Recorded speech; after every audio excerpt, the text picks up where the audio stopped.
Bab 310. Harus diamputasi. Matahari baru saja terbit di timur, saat ponsel Jerry yang berdering tiba-tiba. Yuri Zhou, yang tidak tidur sepanjang malam, mau tidak mau gemetar ketika mendengar telepon berdering. Tuan Yang, aku telah menyelesaikan semua hal yang kamu perintah. Jerry yang menekan speakerphone, dan suara Siddhartha Chen yang sedikit lelah terdengar. Yeremia Hong sudah mati, keluarga Zheng benar-benar runtuh, Marcelia Zheng menjadi tahanan rumah di keluarga Chen, apakah perlu aku mengirim wanita ini ke Jiangsu? Tutup dulu, biarkan dia menderita sedikit. Jerry yang berkata tanpa ekspresi. Iya. Siddhartha Chen menjawab, dan kemudian bertanya dengan hormat, Tuan Yang, apakah kamu punya pesanan? Sudah pergi, kamu harus cepat istirahat, kata Jerry Yang. Mendengar perkataan Jerry Yang, Siddhartha Chen langsung merasa tersanjung.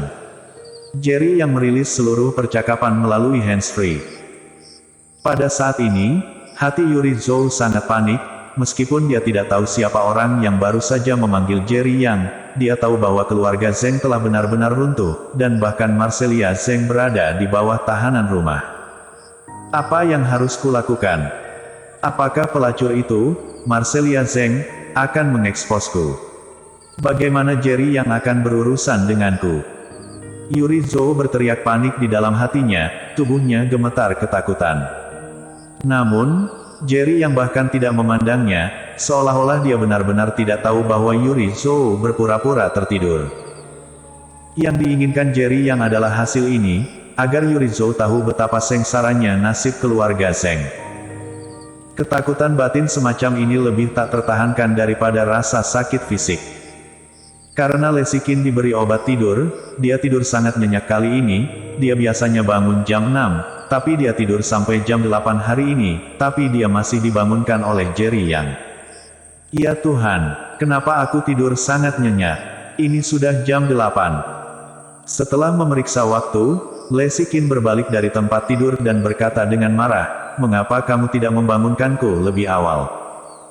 Jerry yang sedikit tersenyum, apakah kamu lupa? Kamu yang memintaku pulang tadi malam, dan aku membangunkanmu begitu aku tiba.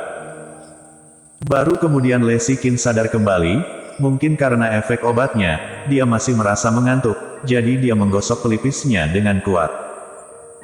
Jerry yang berjalan mendekat, mengulurkan tangannya, dan meletakkannya di atas kepala Lesikin, aku akan memijat untukmu. Jerry yang memijat dengan ringan. Tangannya sangat besar, dengan jari-jari yang sangat ramping, dan tangannya hampir menutupi seluruh kepala Lesikin. Lesikin menutup matanya dengan ekspresi senang, dan senyum bahagia sedikit terangkat dari sudut mulutnya. Yuri Zhou, yang berpura-pura tidur, tidak bisa berpura-pura lagi saat ini, dan meninggalkan bangsal sementara Jerry yang memijat Lesikin. Begitu dia pergi, dia menelepon Marcelia Zheng. Dia ingin memastikan bahwa Marcelia Zheng baik-baik saja. Tapi yang membuatnya putus asa adalah dia melakukan beberapa panggilan telepon berturut-turut, tetapi telepon selalu dimatikan.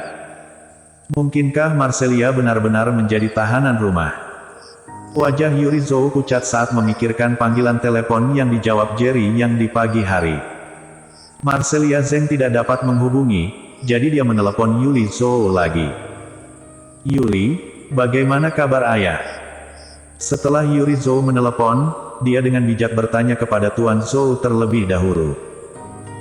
Hebat, kakak, aku baru saja akan menghubungimu, tetapi kamu meneleponku lebih dulu ketika aku tidak mengharapkannya.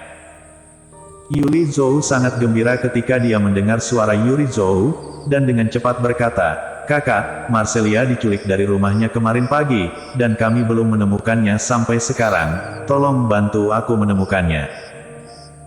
Dia sama sekali tidak memikirkan Yuri Zhou, hanya setelah menerima panggilan Yuri Zhou, dia tiba-tiba teringat bahwa di tempat pernikahan keluarga Zhou terakhir kali, begitu banyak tokoh kaya datang ke Jerry Yang.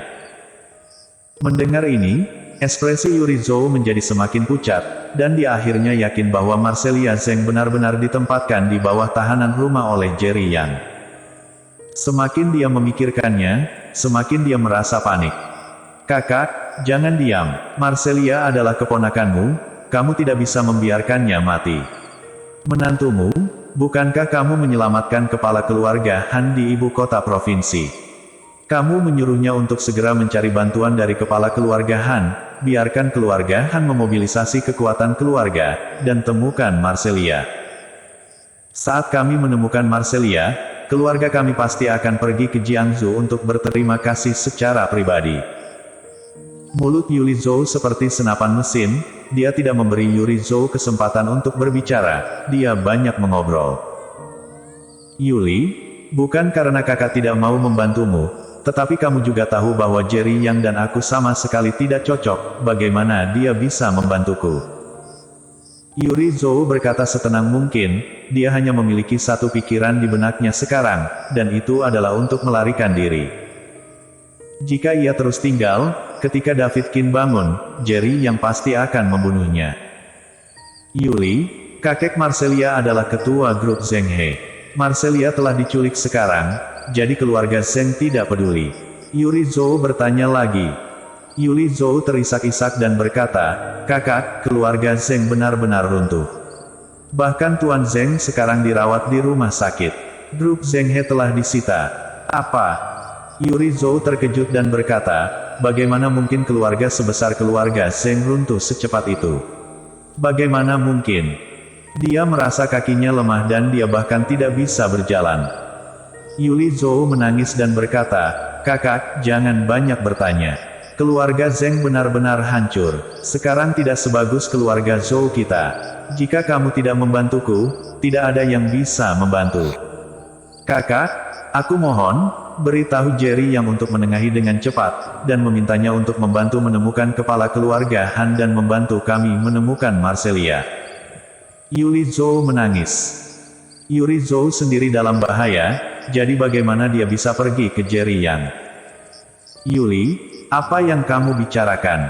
Hah? Aku tidak bisa mendengar apa-apa, sial, kenapa tidak ada sinyal di telepon?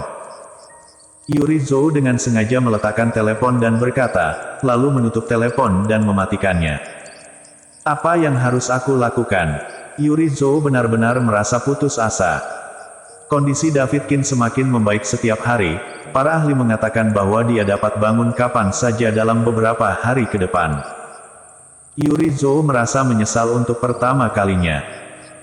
Dia menyesal telah menemukan seseorang untuk bertemu dengan David Qin, menyesal bahwa dia tidak dapat memperlakukan Jerry Yang dengan baik, menyesal bahwa dia tidak dapat merawat Lexi Qin dengan baik. Jerry Yang, kamu yang sengaja berpura-pura miskin, sehingga aku salah mengira kamu benar-benar hantu yang malang. Kalau tidak, bagaimana aku bisa berada di sini hari ini? Wajah Yuri Zhou penuh dengan keganasan, rasa takut di hatinya tiba-tiba menghilang, dan digantikan oleh niat membunuh yang kuat terhadap Jerry Yang. Pada saat yang sama, ibu kota provinsi, rumah sakit rakyat. Di bangsal VIP senior, Heng Meng sedang berbaring di ranjang rumah sakit, menatap kosong ke langit-langit dengan mata kosong.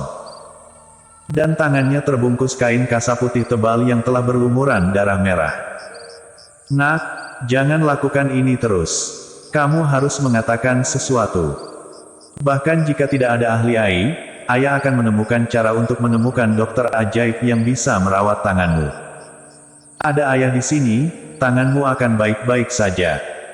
Herbert Meng memandang Heng Meng di ranjang rumah sakit, yang terlihat begitu tanpa cinta, dan merasa sangat sedih. Sejak dia gagal mencegat Irene terakhir kali, Heng Meng selalu terlihat seperti ini, menatap langit-langit dengan wajah kusam sepanjang hari, tanpa mengucapkan sepatah kata pun. Para dokter di rumah sakit juga berkali-kali mendekati Herbert Meng dan menjelaskan bahwa tangan Heng Meng tidak dapat diselamatkan dan harus diamputasi. Jika tidak, jika dia terinfeksi, nyawanya mungkin dalam bahaya. Adapun Herbert Meng, akhir-akhir ini, dia mencari dokter ajaib di mana-mana, tetapi dia tidak dapat menemukan dokter yang dapat menyembuhkan tangan Heng Meng.